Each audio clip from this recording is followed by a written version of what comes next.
ರಾಜ್ಯದಲ್ಲಿ 2023ನೇ ಇಸ್ವಿಯಲ್ಲಿ ನಡೆದ ವಿಧಾನಸಭಾ ಚುನಾವಣೆ ಇರಬಹುದು ಅಥವಾ ಈ ವರ್ಷ ನಡೆದಂತಹ ಲೋಕಸಭಾ ಚುನಾವಣೆ ಇರಬಹುದು. ಪ್ರಚಾರದ ಭಾಗವಾಗಿ ಪ್ರಧಾನಿ ನರೇಂದ್ರ ಮೋದಿ ಕರ್ನಾಟಕಕ್ಕೆ ಬಂದ ಸಂದರ್ಭದಲ್ಲೆಲ್ಲ ನಮ್ಮ ರಾಜ್ಯದಲ್ಲೂ ಇದನ್ನೇ ಮಾಡಿದ್ರು, ಆಚೆನೂ ಮಾಡಿದ್ರು ಇದೇ ವಿಚಾರವನ್ನ. ಆದರೆ ನಮ್ಮ ರಾಜ್ಯಕ್ಕೆ ಸೀಮಿತವಾಗಿ ನಾವು ಗಮನ ವಹಿಸೋದು ಆದರೂ ಕೂಡ ಕಾಂಗ್ರೆಸ್ನ ವಿಚಾರವಾಗಿ ಯಾವಾಗೆಲ್ಲ ಪ್ರಧಾನಿಗಳು ಪ್ರಸ್ತಾಪ ಮಾಡ್ತಿದ್ರು ಚುನಾವಣೆಯ ಪ್ರಚಾರದ ಭಾಷಣದ ಭಾಗವಾಗಿ, ಆಗೆಲ್ಲ ಕಾಂಗ್ರೆಸ್ ಅನ್ನ ಟೀಕೆ ಮಾಡ್ತಿದ್ದು ಫ್ಯಾಮಿಲಿ ಪಾಲಿಟಿಕ್ಸ್, ಕುಟುಂಬದ ರಾಜಕಾರಣ, ಕುಟುಂಬಸ್ಥರಿಗೆ ಮಾತ್ರ ಕಾಂಗ್ರೆಸ್ನಲ್ಲಿ ಪ್ರಾಧಾನ್ಯತೆ, ಇಲ್ಲಿ ಉಳಿದವರಿಗೆ ಅಸ್ತಿತ್ವ ಇಲ್ಲ. ಇದೇ ಮಾತುಗಳನ್ನಲ್ವೇ ಪ್ರಧಾನಿ ನರೇಂದ್ರ ಮೋದಿಗಳು ಕಾಂಗ್ರೆಸ್ ಅನ್ನ ಜಡಿಯೋದಕ್ಕೆ, ಕಾಂಗ್ರೆಸ್ನ ವಿರುದ್ಧವಾಗಿ ಬಾಣಗಳನ್ನ ಪ್ರಯೋಗ ಮಾಡಲಿಕ್ಕೆ ಬಳಸ್ತಾ ಇದ್ದಿದ್ದು. ಆದರೆ ಈಗ ಪರಿಸ್ಥಿತಿ ಹೇಗಾಗಿದೆ ಅಂದ್ರೆ ಕುಟುಂಬ ರಾಜಕಾರಣದಿಂದ ಯಾವ ಪಕ್ಷವೂ ಕೂಡ ಹೊರತಾಗಿಲ್ಲ.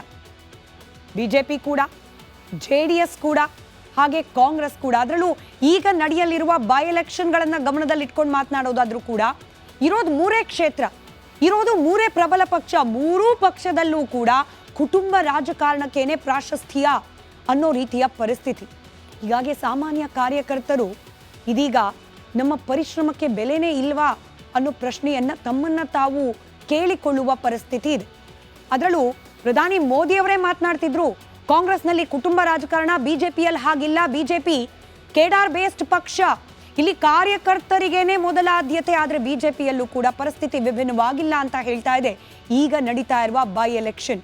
ಈ ಕುರಿತಾದ ಒಂದು ಡೀಟೇಲ್ ರಿಪೋರ್ಟ್ ನಿಮ್ಮ ಮುಂದೆ.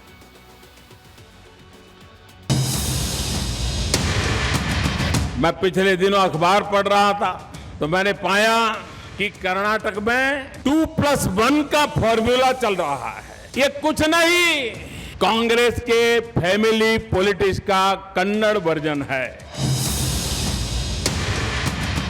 ಫ್ಯಾಮಿಲಿ ಪಾಲಿಟಿಕ್ಸ್ ಕಾಂಗ್ರೆಸ್ ವಿರುದ್ಧ ಸಿಡಿಸೋದಕ್ಕೆ ಅವತ್ತು ಬಿಜೆಪಿ ಕೈಯಲ್ಲಿದ್ದ ಪ್ರಬಲ ಅಸ್ತ್ರ. ಅಂದಿನ ಪ್ಲಸ್ ಪಾಯಿಂಟ್ ಬಿಜೆಪಿ ಪಾಲಿಗೆ ಇಂದು ಮೈನಸ್ ಪಾಯಿಂಟ್ ಆಗೋ ಎಲ್ಲ ಲಕ್ಷಣಗಳು ದಟ್ಟವಾಗ್ತಾ ಇದೆ. ಗಾಂಧಿ ಕುಟುಂಬ ಫ್ಯಾಮಿಲಿ ಪಾಲಿಟಿಕ್ಸ್ ಮಾಡುತ್ತೆ ಅನ್ನೋದನ್ನೇ ಪ್ರಧಾನಿ ಮೋದಿ ಬಾರಿ ಬಾರಿ ಹೇಳ್ತಾ ಇದ್ರು. ಬಿಜೆಪಿಯಲ್ಲಿ ಅಂತ ರಾಜಕೀಯಕ್ಕೆ ಅವಕಾಶ ಇಲ್ಲ ಅಂತ ಸಾರಿ ಸಾರಿ ಭಾಷಣ ಮಾಡ್ತಾ ಇದ್ರು. ಆದ್ರೆ ಅವತ್ತು ಆಡಿರುವ ಮಾತುಗಳನ್ನೆಲ್ಲ ಮೋದಿ ಮರೆತು ಹೋದಂತೆ ಕಾಣ್ತಾ ಇದ್ರು. ಈ ಕರ್ನಾಟಕ में 2+1 का फॉर्मूला चल रहा है. कांग्रेस के फैमिली पॉलिटिक्स का कन्नड़ वर्जन है. 2018ರ ಚುನಾವಣೆ ವೇಳೆ ಸಿದ್ದರಾಮಯ್ಯ 2 ಕಡೆ ಸ್ಪರ್ಧಿಸಿದ್ದು ಸ್ವಂತ ಕ್ಷೇತ್ರವನ್ನ ಪುತ್ರನಿಗೆ ಬಿಟ್ಟುಕೊಟ್ಟಿದ್ದರ ಬಗ್ಗೆ ಸ್ವತಃ ಪ್ರಧಾನಿ ಮೋದಿ ಅವರೇ ಟೀಕಿಸಿದ್ರು. पराजय के डर से मुख्यमंत्री तो इधर उधर से भाग रहे हैं, सीट छोड़ करके ना दौड़े भागे जा रहे हैं. खुद तो 2 सीटों पर से सोच रहे हैं कहीं से बच जाऊंगा, और यहां पहले लड़ रहे थे, जनता ने आशीर्वाद दिया था, वहां बेटे को बलि चढ़ाने के लिए लगा के रख दिया है. और अगर 3 में से एक आदमी बच जाए तो परिवार की गाड़ी चलती रहेगी, ये सपने देखने में लगे हुए. ಹೀಗೆ ಕುಟುಂಬ ರಾಜಕಾರಣಕ್ಕೆ ಬೆಂಕಿ ಉಗುಳ್ತಾ ಇದ್ದ ಬಿಜೆಪಿಯಲ್ಲಿಯೇ ಫ್ಯಾಮಿಲಿ ಪಾಲಿಟಿಕ್ಸ್ ಜೋರಾಗಿದೆ. ಮಾಜಿ ಮುಖ್ಯಮಂತ್ರಿ ಬಸವರಾಜ ಬೊಮ್ಮಾಯಿ ಪುತ್ರ ಭರತ್ ಬೊಮ್ಮಾಯಿಗೆ ಬಿಜೆಪಿ ಹೈಕಮಾಂಡ್ ಮಣೆ ಹಾಕಿದೆ. ಆ ಮೂಲಕ ಬಿಜೆಪಿ ಕೂಡ ಕಾಂಗ್ರೆಸ್ ಹಾದಿಯನ್ನ ಹಿಡಿತಾ ಇದೆ. Bureau report, republic Kannada. ರಾಜ್ಯದಲ್ಲಿ 2023ನೇ ಇಸ್ವಿಯಲ್ಲಿ ನಡೆದ ವಿಧಾನಸಭಾ ಚುನಾವಣೆ ಇರಬಹುದು ಅಥವಾ ಈ ವರ್ಷ ನಡೆದಂತಹ ಲೋಕಸಭಾ ಚುನಾವಣೆ ಇರಬಹುದು.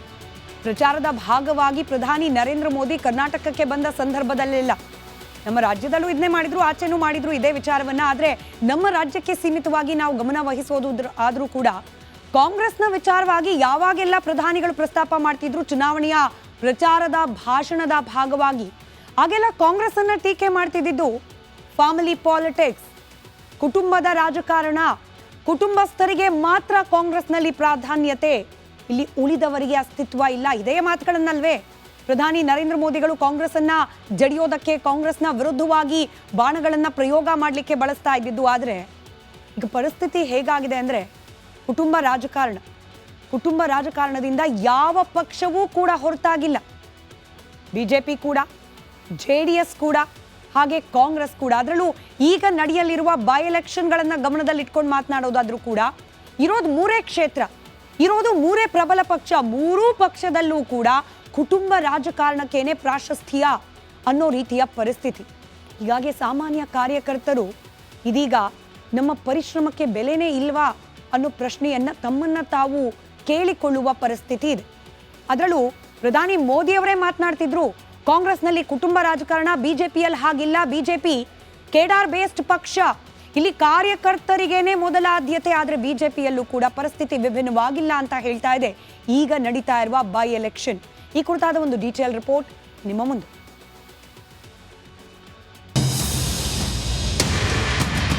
मैं पिछले दिनों अखबार पढ़ रहा था तो मैंने पाया कि कर्नाटक में 2+1 का फॉर्मूला चल रहा है. ये कुछ नहीं, कांग्रेस के फैमिली पॉलिटिक्स का कन्नड़ वर्जन है. ಫ್ಯಾಮಿಲಿ ಪಾಲಿಟಿಕ್ಸ್ ಕಾಂಗ್ರೆಸ್ ವಿರುದ್ಧ ಸಿಡಿಸೋದಕ್ಕೆ ಅವತ್ತು ಬಿಜೆಪಿ ಕೈಯಲ್ಲಿದ್ದ ಪ್ರಬಲ ಅಸ್ತ್ರ. ಅಂದಿನ ಪ್ಲಸ್ ಪಾಯಿಂಟ್ ಬಿಜೆಪಿ ಪಾಲಿಗೆ ಇಂದು ಮೈನಸ್ ಪಾಯಿಂಟ್ ಆಗೋ ಎಲ್ಲ ಲಕ್ಷಣಗಳು ದಟ್ಟವಾಗ್ತಾ ಇದೆ. ಗಾಂಧಿ ಕುಟುಂಬ ಫ್ಯಾಮಿಲಿ ಪಾಲಿಟಿಕ್ಸ್ ಮಾಡುತ್ತೆ ಅನ್ನೋದನ್ನೇ ಪ್ರಧಾನಿ ಮೋದಿ ಬಾರಿ ಬಾರಿ ಹೇಳ್ತಾ ಇದ್ರು. ಬಿಜೆಪಿಯಲ್ಲಿ ಅಂತ ರಾಜಕೀಯಕ್ಕೆ ಅವಕಾಶ ಇಲ್ಲ ಅಂತ ಸಾರಿ ಸಾರಿ ಭಾಷಣ ಮಾಡ್ತಾ ಇದ್ರು. ಆದ್ರೆ ಅವತ್ತು ಆಡಿರುವ ಮಾತುಗಳನ್ನೆಲ್ಲ ಮೋದಿ ಮರೆತು ಹೋದಂತೆ ಕಾಣ್ತಾ ಇದ್ರು. कि कर्नाटक में 2+1 का फॉर्मूला चल रहा है. कांग्रेस के फैमिली पॉलिटिक्स का कन्नड़ वर्जन है. 2018 ಚುನಾವಣೆ ವೇಳೆ ಸಿದ್ದರಾಮಯ್ಯ ಎರಡೂ ಕಡೆ ಸ್ಪರ್ಧಿಸಿದ್ದು ಸ್ವಂತ ಕ್ಷೇತ್ರವನ್ನ ಪುತ್ರನಿಗೆ ಬಿಟ್ಟುಕೊಟ್ಟಿದ್ದರ ಬಗ್ಗೆ ಸ್ವತಃ ಪ್ರಧಾನಿ ಮೋದಿ ಅವರೇ ಟೀಕಿಸಿದ್ರು. पराजय के डर से मुख्यमंत्री तो इधर उधर से भाग रहे हैं, सीट छोड़ करके ना दौड़े भागे जा रहे हैं. खुद तो 2 सीटों पर से सोच रहे हैं कहीं से बच जाऊंगा, और जहां पहले लड़ रहे थे जनता ने आशीर्वाद दिया था, वहां बेटे को बलि चढ़ाने के लिए लगा के रख दिया है. और अगर 3 में से एक आदमी बच जाए तो परिवार की गाड़ी चलती रहेगी, ये सपने देखने में लगे हुए. ಹೀಗೆ ಕುಟುಂಬ ರಾಜಕಾರಣಕ್ಕೆ ಬೆಂಕಿ ಉಗುಳ್ತಾ ಇದ್ದ ಬಿಜೆಪಿಯಲ್ಲಿಯೇ ಫ್ಯಾಮಿಲಿ ಪಾಲಿಟಿಕ್ಸ್ ಜೋರಾಗಿದೆ. ಮಾಜಿ ಮುಖ್ಯಮಂತ್ರಿ ಬಸವರಾಜ ಬೊಮ್ಮಾಯಿ ಪುತ್ರ ಭರತ್ ಬೊಮ್ಮಾಯಿಗೆ ಬಿಜೆಪಿ ಹೈಕಮಾಂಡ್ ಮಣೆ ಹಾಕಿದೆ. ಆ ಮೂಲಕ ಬಿಜೆಪಿ ಕೂಡ ಕಾಂಗ್ರೆಸ್ ಹಾದಿಯನ್ನ ಹಿಡಿತಾ ಇದೆ. Bureau report, republic Kannada. ರಾಜ್ಯದಲ್ಲಿ 2023ನೇ ಇಸ್ವಿಯಲ್ಲಿ ನಡೆದ ವಿಧಾನಸಭಾ ಚುನಾವಣೆ ಇರಬಹುದು ಅಥವಾ ಈ ವರ್ಷ ನಡೆದಂತಹ ಲೋಕಸಭಾ ಚುನಾವಣೆ ಇರಬಹುದು. ಪ್ರಚಾರದ ಭಾಗವಾಗಿ ಪ್ರಧಾನಿ ನರೇಂದ್ರ ಮೋದಿ ಕರ್ನಾಟಕಕ್ಕೆ ಬಂದ ಸಂದರ್ಭದಲ್ಲೆಲ್ಲ ನಮ್ಮ ರಾಜ್ಯದಲ್ಲೂ ಇದನ್ನೇ ಮಾಡಿದ್ರು, ಆಚೆನೂ ಮಾಡಿದ್ರು ಇದೇ ವಿಚಾರವನ್ನ. ಆದರೆ ನಮ್ಮ ರಾಜ್ಯಕ್ಕೆ ಸೀಮಿತವಾಗಿ ನಾವು ಗಮನ ವಹಿಸೋದು ಆದರೂ ಕೂಡ ಕಾಂಗ್ರೆಸ್ನ ವಿಚಾರವಾಗಿ ಯಾವಾಗೆಲ್ಲ ಪ್ರಧಾನಿಗಳು ಪ್ರಸ್ತಾಪ ಮಾಡ್ತಿದ್ರು ಚುನಾವಣೆಯ ಪ್ರಚಾರದ ಭಾಷಣದ ಭಾಗವಾಗಿ, ಆಗೆಲ್ಲ ಕಾಂಗ್ರೆಸ್ ಅನ್ನ ಟೀಕೆ ಮಾಡ್ತಿದ್ದು ಫ್ಯಾಮಿಲಿ ಪಾಲಿಟಿಕ್ಸ್, ಕುಟುಂಬದ ರಾಜಕಾರಣ, ಕುಟುಂಬಸ್ಥರಿಗೆ ಮಾತ್ರ ಕಾಂಗ್ರೆಸ್ನಲ್ಲಿ ಪ್ರಾಧಾನ್ಯತೆ, ಇಲ್ಲಿ ಉಳಿದವರಿಗೆ ಅಸ್ತಿತ್ವ ಇಲ್ಲ. ಇದೇ ಮಾತುಗಳನ್ನಲ್ವೇ ಪ್ರಧಾನಿ ನರೇಂದ್ರ ಮೋದಿಗಳು ಕಾಂಗ್ರೆಸ್ ಅನ್ನ ಜಡಿಯೋದಕ್ಕೆ, ಕಾಂಗ್ರೆಸ್ನ ವಿರುದ್ಧವಾಗಿ ಬಾಣಗಳನ್ನ ಪ್ರಯೋಗ ಮಾಡಲಿಕ್ಕೆ ಬಳಸ್ತಾ ಇದ್ದಿದ್ದು. ಆದರೆ ಈಗ ಪರಿಸ್ಥಿತಿ ಹೇಗಾಗಿದೆ ಅಂದ್ರೆ ಕುಟುಂಬ ರಾಜಕಾರಣದಿಂದ ಯಾವ ಪಕ್ಷವೂ ಕೂಡ ಹೊರತಾಗಿಲ್ಲ. ಬಿಜೆಪಿ ಕೂಡ, JDS ಕೂಡ, ಹಾಗೆ ಕಾಂಗ್ರೆಸ್ ಕೂಡ. ಅದರಲ್ಲೂ ಈಗ ನಡೆಯಲಿರುವ ಬೈ ಎಲೆಕ್ಷನ್ಗಳನ್ನ ಗಮನದಲ್ಲಿಟ್ಕೊಂಡು ಮಾತನಾಡೋದಾದ್ರೂ ಕೂಡ ಇರೋದು 3 ಕ್ಷೇತ್ರ, ಇರೋದು 3 ಪ್ರಬಲ ಪಕ್ಷ. 3 ಪಕ್ಷದಲ್ಲೂ ಕೂಡ ಕುಟುಂಬ ರಾಜಕಾರಣಕ್ಕೇನೆ ಪ್ರಾಶಸ್ತ್ಯ ಅನ್ನೋ ರೀತಿಯ ಪರಿಸ್ಥಿತಿ. ಹೀಗಾಗಿ ಸಾಮಾನ್ಯ ಕಾರ್ಯಕರ್ತರು ಇದೀಗ ನಮ್ಮ ಪರಿಶ್ರಮಕ್ಕೆ ಬೆಲೆನೇ ಇಲ್ವಾ ಅನ್ನೋ ಪ್ರಶ್ನೆಯನ್ನ ತಮ್ಮನ್ನ ತಾವು ಕೇಳಿಕೊಳ್ಳುವ ಪರಿಸ್ಥಿತಿ ಇದೆ.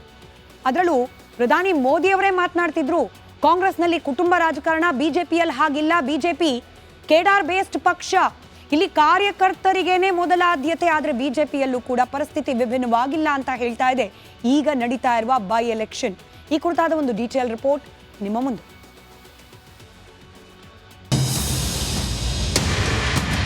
मैं पिछले दिनों अखबार पढ़ रहा था तो मैंने पाया कि कर्नाटक में 2+1 का फॉर्मूला चल रहा